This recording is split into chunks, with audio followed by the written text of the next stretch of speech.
Welcome. This story is called Stay Away from the Beach This Summer. I'm a pretty brave guy, I think. I'm fine with heights, bugs, gore, scary movies, all of those things.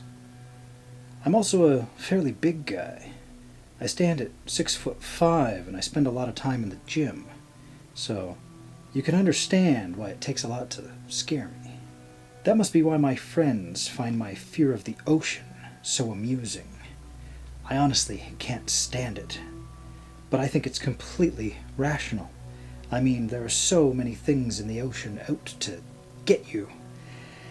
Just thinking about deep water gives me a sense of dread. But it's summer. Everyone is at the beach, my friends included.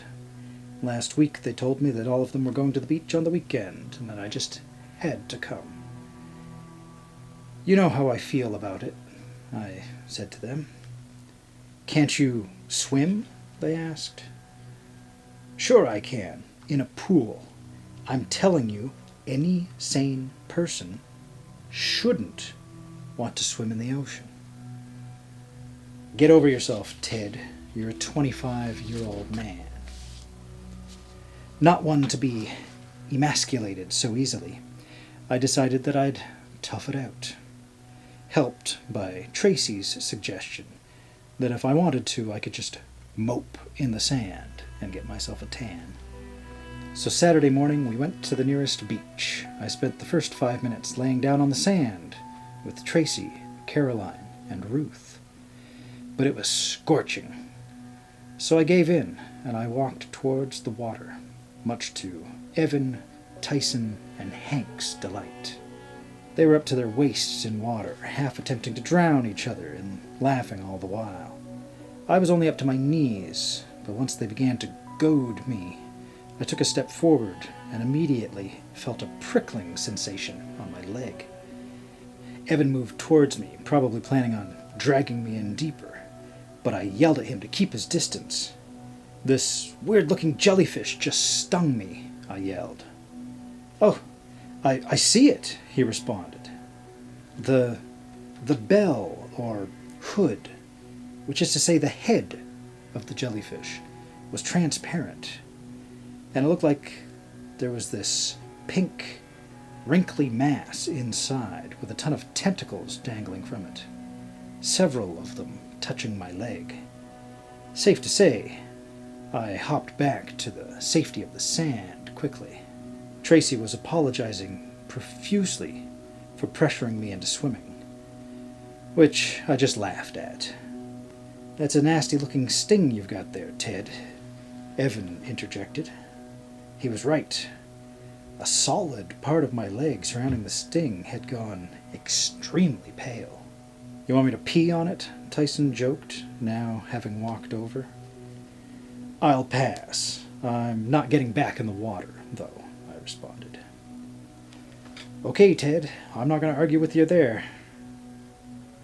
We stayed there for about another 2 hours, by which point I'd actually fallen asleep. I was woken up by Evan and the girls standing over me looking concerned. There was the sound in the distance of Tyson laughing maniacally, probably holding Hank underwater or something like that. What's wrong? I muttered, sitting up. You're white as a ghost, Caroline pointed out. Bit odd, in this heat, Ruth agreed. They were right. I told them I'd head home, to which they insisted that I visit a doctor. As I drove home, though, I figured that the pink ones aren't meant to be dangerous. Besides, I was half asleep already. I got home and fell asleep as soon as I touched the bed. When I woke up, it was dark, and I had this intense need for water. I was still extremely tired, though, so I half crawled to my fridge and downed more than 5 bottles of water right there. I felt a bit better, so I stood up and caught a glimpse of myself in the mirror. I was much skinnier and hairless. But that wasn't very important. My skin was clear, fully transparent. My body didn't look right either. Instead of blood or muscle, I just saw my skeleton. My nervous system and my organs floating around in an elastic, jelly-like substance. Understandably, I passed out. When I awoke, the sun was setting. I stumbled over to a mirror. I was hoping to find out that it was just some sort of strange nightmare. Instead, things had gotten much worse. My organs, which I could unfortunately see clearly, were smaller and withered. My bones also looked to be in the process of dissolving. I passed out again. However, when I woke this morning, it had been nearly a week since I had been stung. This time, though, I was comparatively full of energy. I walked over to the mirror once again. I looked like a humanoid mass of jelly. The only things inside me were my brain and my eyes, now surrounded by a jellyfish hood, and my nervous system in the final process of arranging itself into tentacles. Worse than that, though, I had this irresistible urge to return to the ocean.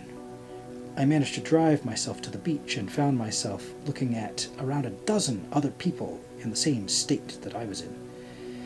It makes sense. The beach was crowded when I visited last. As I watch everyone walk in, as soon as they set foot into the water, they collapse forwards, dissolving, leaving only the head and tentacles. It's kind of an effort to type with jelly fingers and all, but it's even tougher resisting the urge to just enter the sea.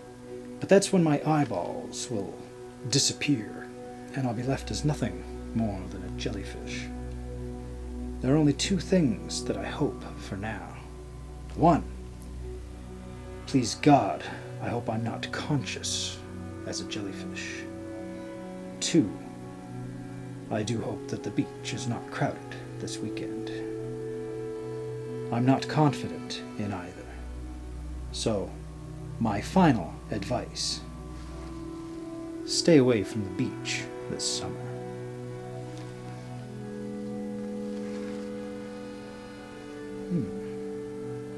I've never heard of a jellyfish transformation in any of these stories before. Something quite new and horrifying to think of. Let me know what you think of this story in the comments beneath. I do hope that you'll join me in the future for more frail Blaze tales.